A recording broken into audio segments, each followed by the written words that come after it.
Hey, everybody, welcome back to another episode of Philly and the Brain. Slow travel. Hey guys, how are you guys doing? All right, y'all, take a deep breath because we about to have an uncomfortable conversation. Y'all know what's going on in the States. We need more of our people to get that passport and come out here and slow travel. We're going to break down exactly why you need to do this if you black. Yes, you need to really figure out what your options are, and we gonna give you the real. We ain't gonna sugarcoat anything. And if you out there and you don't agree with what we're saying, just leave a comment. We open to opinions. Yeah, that's right. So, y'all ready for this one? Stay tuned, guys. Let go.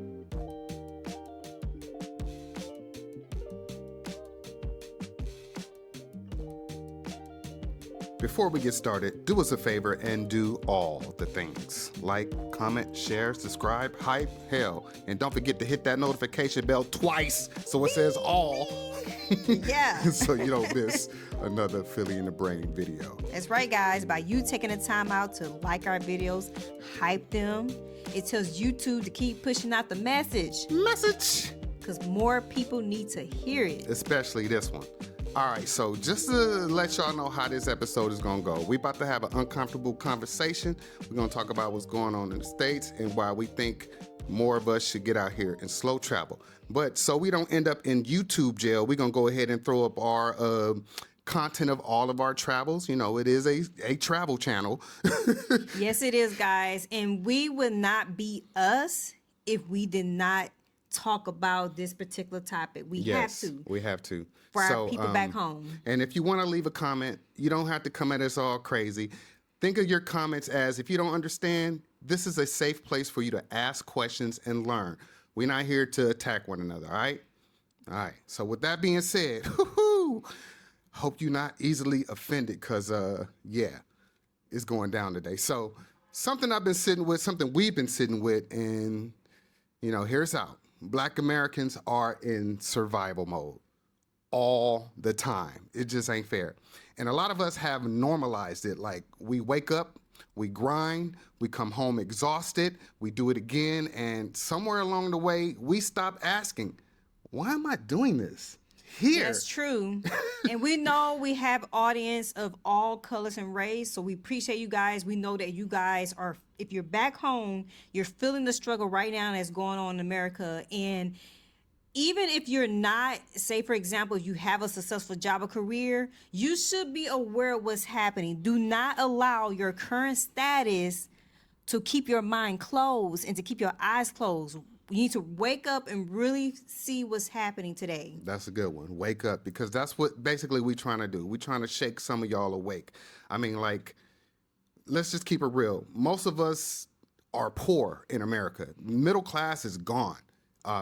It's rich and the poor. And then on top of that, this country criminalizes being poor. It's illegal to be homeless, but you can't afford a home. They lock you up for being homeless. I mean, think about that. Being broke is a crime in the United States of America. This is exactly what's happening right now. And if you're not seeing it on the news, you need to change your news station.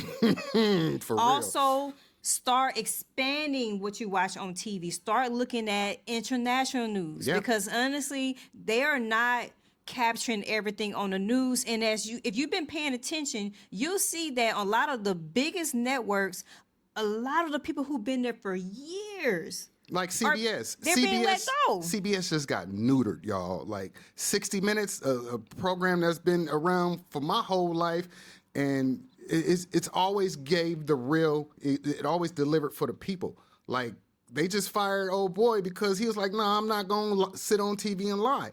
They are, okay, so the United States is starting to look like Germany in the 1930s. You know who was running it back then, right? Like, think about it. It's not a conspiracy theory anymore. Let's talk about the migrant workers. They got rid of all the migrant workers, people who did the hardest labor for the lowest pay. They're being deported. They could deport everybody in the States except for black people. Think about that for a second. Everybody else came from somewhere else. But our black ass has been here for a minute. And the way they're trying to get at us, right, is very, very different. It started early last year, where they started to let go of a lot of the government jobs, right? Yeah. And before you say, oh, they need to do a cleanup. No, baby. It's way DEI more than that. affected so many black women, got them out of those government positions, and then they had a consequence that they didn't see coming. It affected white America more than it did. Because to be honest, a lot of the DEIA opportunities were for a lot of the white women as well. That's right. So it affected them. And I think that's the reason why we're starting to see a lot on social media where a lot of white people are starting to wake up and starting to have these conversations. So like I was saying, they can deport everybody but black people. We've been here, we didn't build this mug from the beginning. It's just we don't get the benefits of it. You feel me? So guess what? They building detention camps. Yep. And what do you think they're trying to do with that? Look, so many people are losing their jobs. You're starting to see LinkedIn, for example, that used to be a platform where just job opportunities is on there, business opportunities. You're starting to see people post about, like, I only have $200 to my name. Yeah. And before you say, well, it doesn't impact me, baby, tomorrow, next week, you can lose your job. Mm-hmm. And if you have a business, if people are not working, they can't put money into your business. It's going to affect everyone unless you are some type of rich billionaire. Yeah. It's going to affect you too, baby. Mm-hmm. If not somebody close to you. Listen, the U.S., their version of capitalism always needed a slave class to function. We've always been at the bottom. They needed somebody at the bottom in order for their system to function. The system is working as intended, y'all. Yes, give them some history, baby. It's just that it's starting to affect other people now. And y'all like, oh, the black folks was right. Yep. It's starting to affect other people. Now, that's not my opinion, y'all. That's history, all right? And if you disagree, again, as we said earlier, leave a comment, provide your opinion. Come here to be educated. Yeah. Again, we're open to opinions. It is a travel channel, so you will see all travel footage right now. But again, we are not who we are if we do not bring this topic to the platform. We have to bring it up. So they are running out of people to exploit y'all. So whoever's left will be exploited. Now, I already know what some of you guys are saying.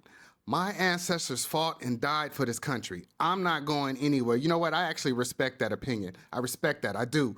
But your ancestors fought for you so you could have options, y'all. Not so you could be chained to this country that's actively erasing your history, cutting your rights, and profiting from your desperation, y'all. Like, you really think your ancestors wanted that for you?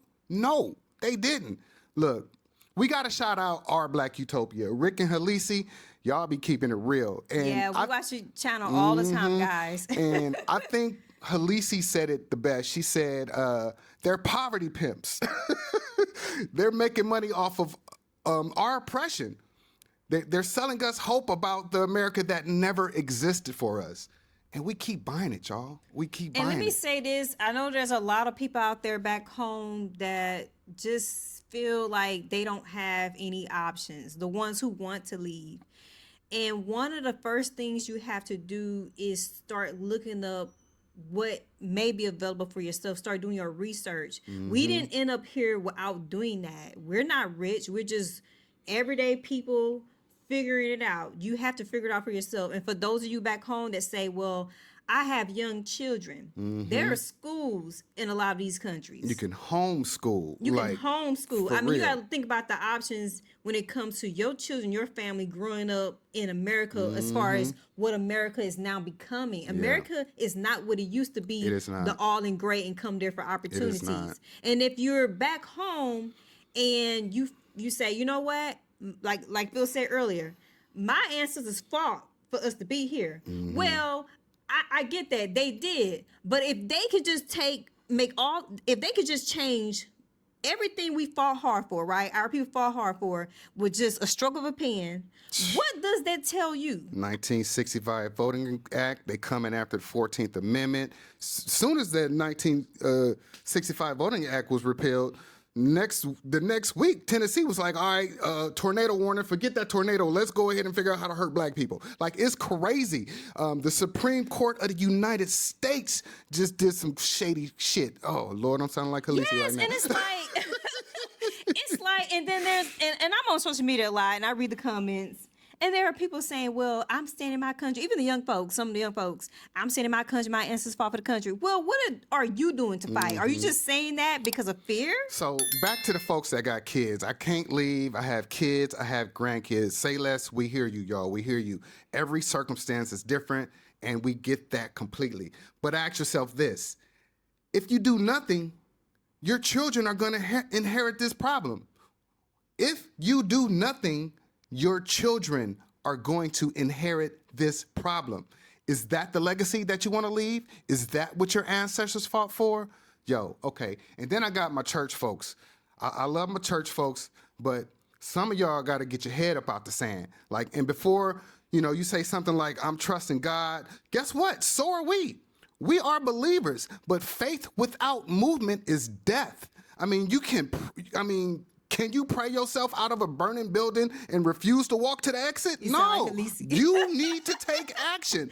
God opens doors. You still got to walk through them, y'all. You still got to walk through them, and you really need to figure out what you want for yourself. Before you think about the numbers, before you feel like, I can't do this, I can't leave, sit with yourself and ask yourself the question, do you feel safe? Do you feel comfortable with what's currently going on? We know this is not easy, but you have to figure out your options. If you decide to stay in America, because we're not telling you what to do. No, if you decide to stay in America, you need to figure out how you're going to provide for your family. You need to be stacking up on food. You need to figure out how to build community, grow food in the back of your yard, because we're going back to old time. We're going backwards. Yes, we are. So you got to do what you got to do. Now, let's talk about the practical plan. For those of you who are actually able to do this, let's give you some action steps, all right? Because that's what we're about on this channel. We about action. All right. Step 1, get money in the bank or build your cash flow. We talking find yourself a remote job, a side hustle, a skill that you could sell online. That is your freedom fund. Start right now. This is regardless if you are deciding to stay back home in America or if you plan to move abroad. You need to figure out how you're going to make money. Even if you have a job today, you need to be figuring out how to utilize your skill to make money. Yes, it's going to take time, but doing something is better than doing nothing. All right. Start today. Step 2. You got to pick a low cost of living country. We talking Vietnam, that's the budget MVP, Thailand, Indonesia, Malaysia. You see the theme here, Southeast Asia. Places where your dollar stretches, where the food is pure and incredible, and where the people are warm, and where you can actually exhale. We talking about go where you treated best and save money? Sign me up. Yeah, start doing your research on these countries. On our website, we have a couple of guys out there, even for free, that talks about resources that you can use to search for the cost of living in these countries. If you have children, search for the schools. I know a person right now that lived in China for several years and had her son in school there that was more affordable than being back home, and she had a nanny. Come on now. Come on now. So look at your options. And she was a teacher, and they paid for her housing there. So there are options out there. A lot of you are in a position to do this and you don't even know it. So that's what we're here to wake you up and let you know that you can do this. Step 3, use that new location to pay off the debt and stack chips, because you in a less expensive country now and you got that money coming in online.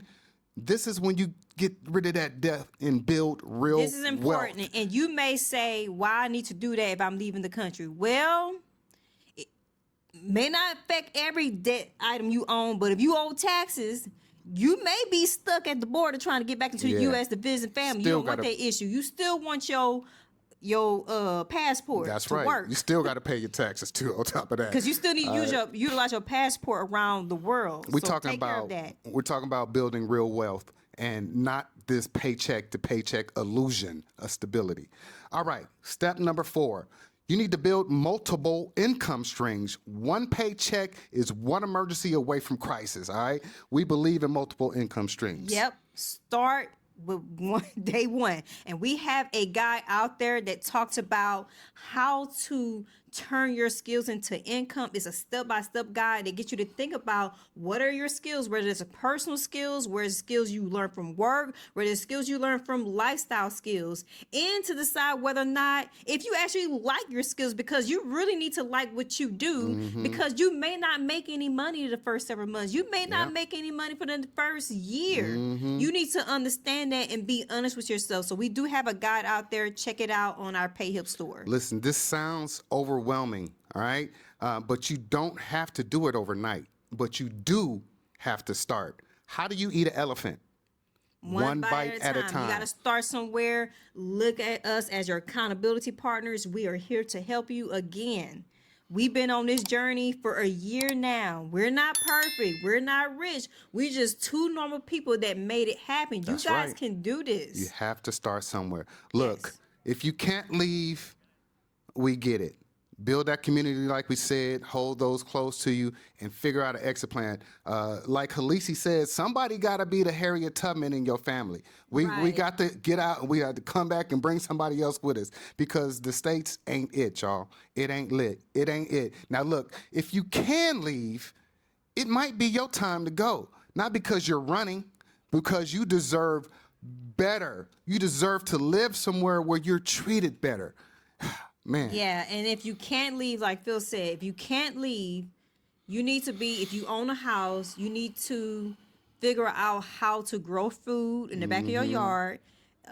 Because hell, if you're in an apartment, figure out how to grow food on your balcony. We are seeing things go, we're going backwards, guys. You may be, this is a lot to process. I get it. You may be at home right now watching this video saying, what they talking about growing food? You need to pay attention to what's going on. You should be trying to grow food if you can't leave. Look, or if you can't leave right now, or you don't plan on leaving. We see you if you can't leave. Build that community, make a plan, get around people who are preparing and not just complaining. All right? You may have to roommate with somebody and start figuring out your income stream. Listen, you do not owe the United States your suffering.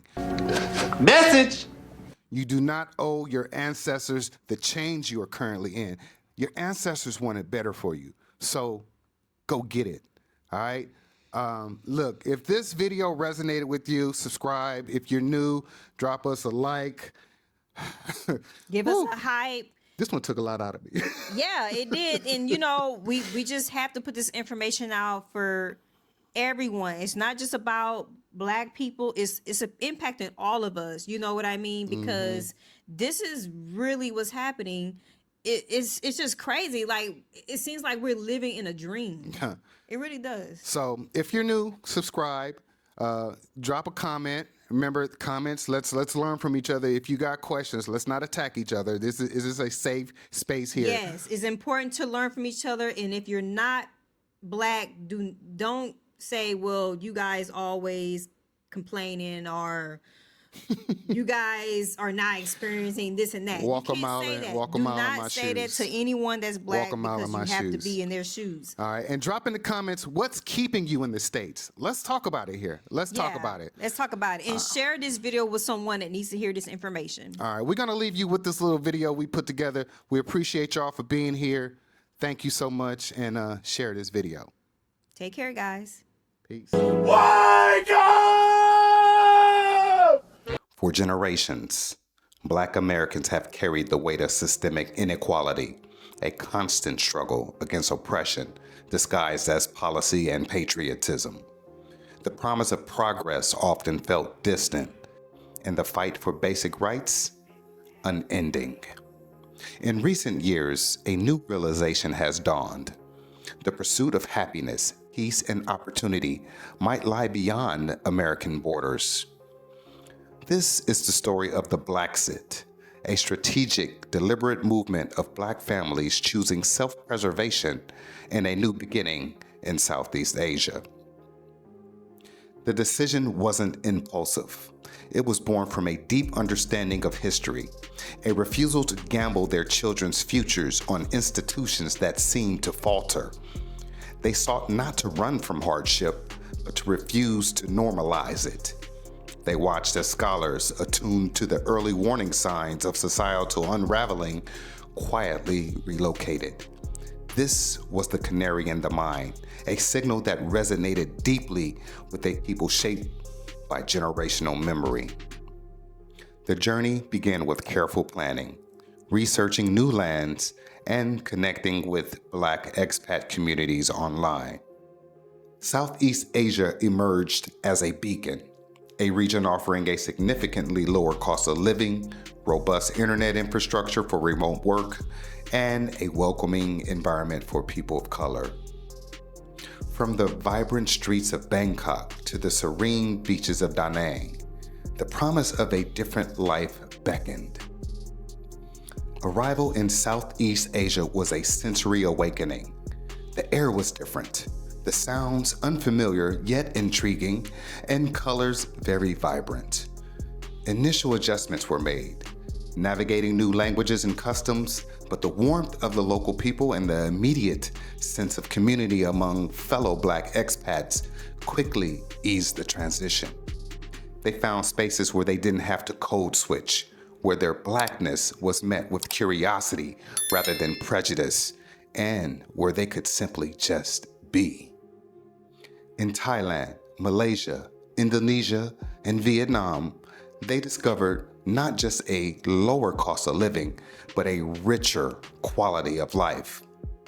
Educators found opportunities to teach internationally, entrepreneurs built thriving businesses, and families found safe, nurturing environments for their children.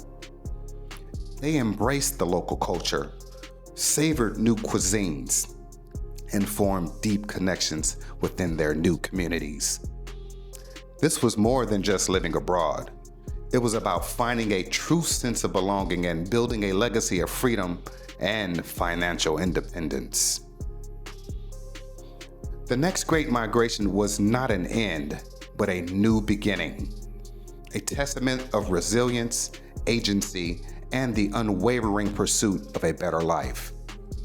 It was a journey, not just across oceans, but towards a future where Black families could thrive, unburdened by the past and empowered by the promise of a new home. Wake up. The U.S. government is not going to save you. We as a people are too comfortable with being uncomfortable. Time to go. Wake up!